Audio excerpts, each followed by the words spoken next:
everybody, I'm Bree the Plant Lady, and today I am getting a few more plants put into my live wall, primarily because this self-irrigates and I won't have to worry about the plants dying while I'm gone for the next month.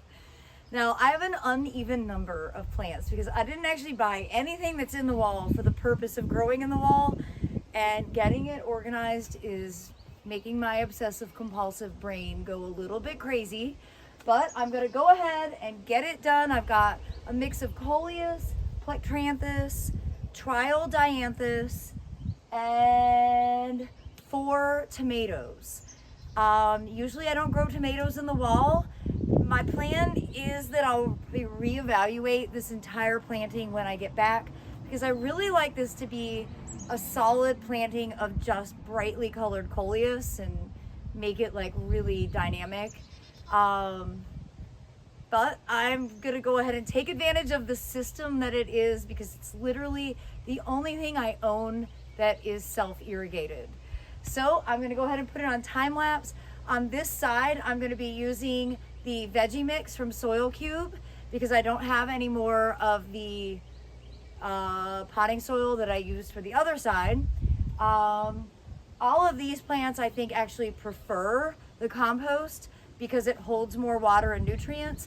Remember, the other side is planted with petunias and calibrachoas, geraniums, things that generally just don't do very well here in central North Carolina, but I also think need a lighter soil. So we'll be able to compare the progress over the next month and then kind of reevaluate as we get closer to the actual start of summer.